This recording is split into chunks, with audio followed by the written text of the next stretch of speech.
Students, आज आप लोग पढ़ने जा रहे हैं आपके क्षितिज का चैप्टर सेकेंड लासा की ओर, जो कि एक यात्रा वर्णन है। ये जो कि आपके हिंदी के प्रसिद्ध साहित्यकार राहुल साकृत्यायन का लेख है। लेखक ने अपने इस यात्रा वर्णन को बहुत ही रोचक तरीके से हम सबको बताने की कोशिश की है। तो आप लोग देखें कि वह नेपाल से तिब्बत जाने का मुख्य रास्ता है, यानी उस रास्ते के बारे में आपको बताया गया है। या ल्हासा की ओर नामक पाठ में लेखक की प्रथम तिब्बत यात्रा से लिया गया है। लेखक की पहली यात्रा जो थी तिब्बत यात्रा, उससे ये बताया गया आपको। उन्होंने 1929-30 में, यानी 29 से 30 तक में समय में नेपाल के रास्ते यह यात्रा की थी, यानी 1930 के लगभग में उन्होंने यह यात्रा की थी। उस समय भारतीयों को तिब्बत यात्रा की अनुमति न होने के कारण लेखक ने यह यात्रा अपना वेश बदल कर एक भिखमंगे की छद्म वेश में की थी, यानी अपना स्वयं का रूप प्रकट नहीं किया था और एक भिखारी का रूप बनाकर उन्होंने यह यात्रा की थी। क्यों की थी? इस पाठ में उन्होंने ल्हासा की ओर जाने वाले दुर्गम रास्ते का रोचक वर्णन किया है। इससे तिब्बती समाज के बारे में अनेक जानकारियाँ मिलती हैं।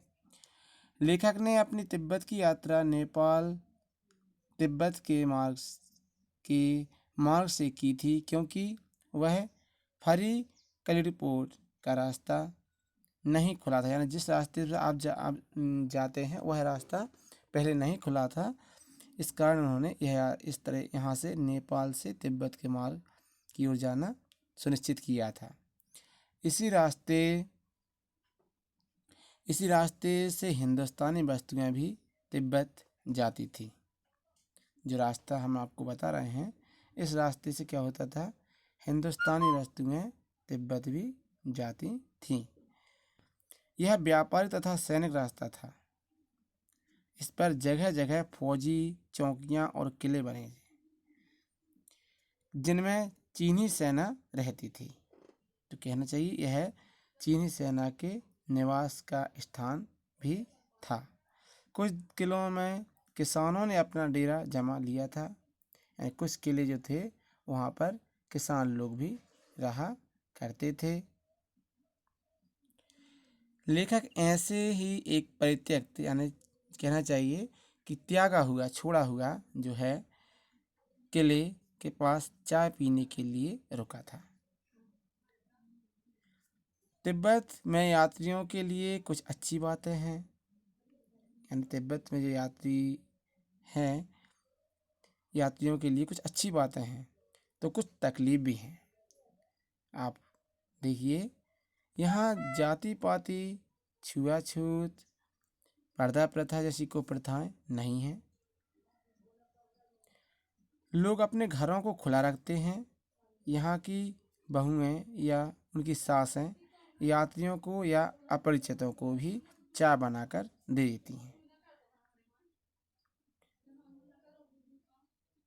यदि यात्रियों को कुछ संदेह हो तो वे अपनी चाय खुद बना सकते हैं।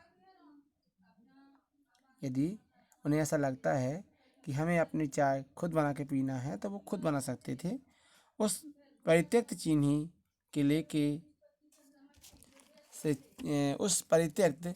किले से चाय पीकर जब लेखक चलने लगा तो उसे राहदारी मांगने वाले व्यक्ति को दोनों चिटें दे दी। जो राहदारी होना कहते हैं रास्ता बताने वाला।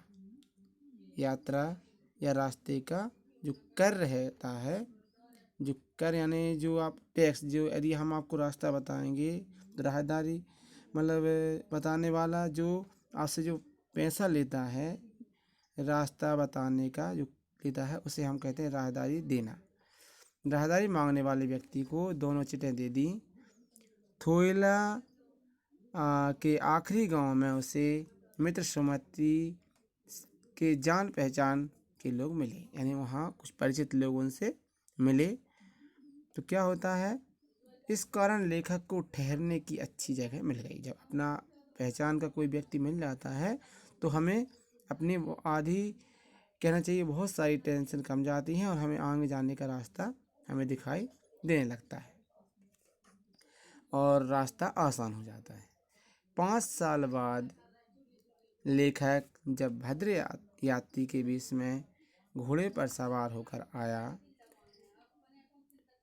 तब उसे जगह नहीं मिली और उसे एक निर्धन झोपड़े में रात बितानी पड़ी। तो क्या होता है, कुछ समय बाद जब वो अपना वेश बदल कर एक अच्छे व्यक्ति की तरह सवार होकर आता है, घोड़े पर सवार होकर आता है, तो क्या होता है, उसे जगह नहीं मिली और उसे एक निर्धन झोपड़े में रात बितानी पड़ी। तो अब लेखक को सबसे विकट ढाढ़ा थोयला पार करना था। 16-17 हजार फीट ऊंचाई पर स्थित ये ढाढ़े सबसे खतरनाक जगह है। ढाढ़े कहना चाहिए कि एक ऐसा पहाड़ी एरिया रहता है जिससे आप लोग यदि कहीं ऊपर जाओगे चढ़ोगे तो आपको परेशानी होगी, तो उन्हीं को इस नाम से कहा गया है।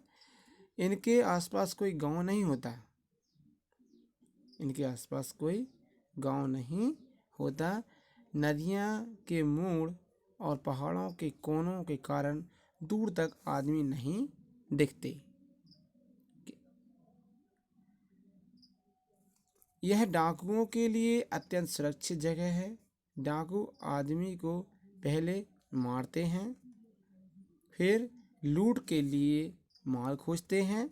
हथियार का कानून ना होने के कारण लोग हथियार लेकर घूमते हैं। यानी यहाँ पर कोई ऐसा कानून नहीं था कि कोई यदि हथियार रखेगा तो उसको किसी प्रकार से पनिशमेंट मिलेगा, कहना चाहिए, या प्रावधान है रोकने का। तो सब वहाँ के लोग हथियार रखते थे और लेखक और उसके साथी भिखमंगे के बीच में थे। जान का खतरा उन्हें जान का खतरा था। खतरा होते हुए भी वे भीख मांगने लगते थे। पहाड़ पर सामान के साथ चलना कठिन था। यानी इतना ऊंचा पहाड़ है, इतनी ऊंची चोटी है, उस पर आप चढ़ेंगे और सामान भी रखे हुए हैं तो बहुत कठिन है। इसलिए लेखक ने 2 घोड़े कर लिए और चलते गए। दोपहर तक वे ढाढ़े पर पहुँचे। यानी उस जगह जहाँ उनको पहुँचना है वहाँ पहुँचते हैं मतलब चढ़ने के लिए। तो 18,000 फीट ऊंचा था। यानी वो पहाड़ जो थी कितनी 18 हजार फीट ऊंचा था। यहाँ का वातावरण मनोरम था। वातावरण कैसा था? मनोरम, यानी अच्छा था। दोनों ओर पहाड़ थे, उनमें कुछ पर बर्फ थी तथा कुछ पर ना बर्फ थी ना हरियाली। ऐसे वहाँ पर पहाड़ थे।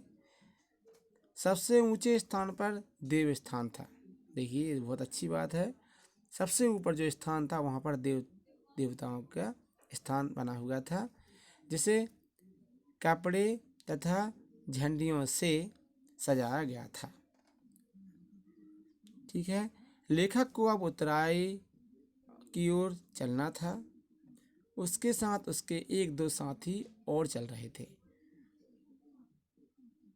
पर वे सब बिछुड़ गए क्योंकि लेखक का घोड़ा धीरे धीरे चलने लगा था। लेखक उन सबसे बहुत ही पीछे रह गया। इसी बीच वह रास्ता भटक कर कहीं और चला गया। फिर क्या होता है, फिर वापस रास्ते पर लौटकर आया। वह 4 बजे के करीब लंगकोर पहुंचा।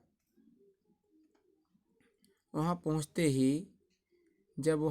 हैं जहां उसका जानकार सुमित्रि प्रतीक्षा करता मिला। वह बहुत गुस्से में था और बहुत नाराज था। सारी बात जानकर उसका क्रोध शांत हो गया।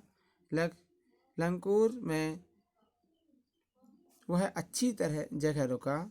यहाँ उसे खाने को सत्तू, चाय तथा रात में गर्मा गर्म थुक्पा मिला, यानी खाने का पदार्थ। ये लेखक और उसके साथी अब तिड़री के विशाल मैदान में थे। कहाँ पहुँच जाते हैं वो? एक बहुत विशाल बड़ा मैदान है, वहाँ पर ये पहुँच जाते हैं। इसके चारों ओर पहाड़ थे, जिसमें वह मैदान टापू जैसा वो दिख रहा था। इसी मैदान में तिड़ी समाधि गृह है। यहाँ की सुमति के यजमान, यहाँ भी मतलब कहना चाहिए सुम जो थे सुमति के यजमान थे, यानी कि वह पूजा पाठ जो करता है, जिसके यहाँ पूजा करता था, वो उसके यजमान थे। ये यजमानों के यहाँ जाना चाहते थे। बोध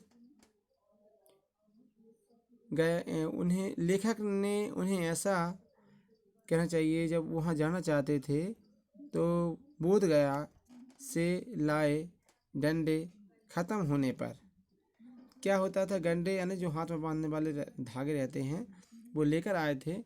मतलब पंडित जी जो रहते हैं अपने में, जो पूजन कराने वाले यजमान रहते हैं, उनको हाथ में धागा बांधते हैं ना, वो डंडे लेकर आए थे। तो वो क्या है, ख़त्म हो गए थे उनके। पर किसी भी लाल कप फिर क्या किया उन्होंने, किसी भी लाल कपड़े को फाड़ कर उससे गड़ा बनाकर बांटना शुरू कर दिया। यानी इनका काम था कि अपनी पंडिताई फैलाते थे और अपने जो कहना चाहिए भगवान द्वारा माना हुआ, कहते हैं कि यदि आप इसको पहन लोगे तो आपको किसी प्रकार की बाधा नहीं होगी, ऐसा कहते हैं। तो भगवान के सामने समर्पित करने के बाद वह धागा बांध देते हैं, तो निश्चित है कि वह उन व्यक्तियों की मनोकामना पूरी होती है। तो जब ख़त्म हो गया था तो कोई भी लाल कपड़े का धागा गड़ा बनाकर बांटना शुरू कर देते थे। लेखक ने उन्हें ऐसा कड़ी करने से रोका। लेखक को भैया यानी भारवाहक जो रहता, सामान ले जाने वाले, ना मिल पाने के कारण सामान लेकर स्वयं चलना पड़ रहा था। तिब्बत की जो कड़ी धूप में 2 बजे सूरज की ओर मुँह करके चलने में गर्मी लग रही थी।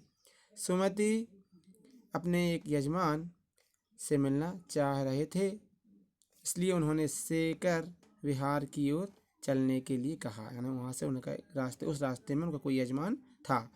तिब्बत की ज़मीन जागीरदारों में बटी है, जिनका ज़्यादा हिस्सा मठों के पास है। जमीन जागीरदार मजदूरों से बेगार यानी बगैर किसी कहना चाहिए ज़्यादा लाभ दिए उनसे काम कराते थे। 3 में खेती की देखरेख के लिए भिक्षु भेजे जाते थे, जो राजा से कम नहीं होते थे। सेकर की खेती के मुखिया लेखक से मिले। वहाँ एक सुंदर मंदिर था, उसमें कुंजुर की हस्तलिखित 103 पोथियाँ रखी थीं। एक एक पोथी का वजन 15-15 सेर था, यानी 15-15 किलो के बराबर एक एक पुस्तक का वजन था। सुमति अनुमति लेकर अपने यजमानों के पास चला गया। तिड़ी गांव में वहाँ से दूर नहीं था, वो गांव जो था वहाँ से दूर नहीं था। लेखक ने सामान उठाया और भिक्षु जो थे नमसे नाम के भिक्षु से विदा लेकर चल पड़ा। तो ये जो है आपने जो ल्यासा की ओर जो चैप्टर है, इसमें हिंदी के अपने प्रसिद्ध साहित्यकार राहुल साकृत्यायन जी का जो यात्रा वर्णन आपने पढ़ा है, इसे आप और ध्यान से पढ़ लीजिएगा। निश्चित है आप सभी को यह बहुत अच्छे से समझ में आ जाएगा और इसके बाद हम लोग इसके क्वेश्चन आंसर करेंगे और आप लोग भी करने की कोशिश करेंगे। धन्यवाद।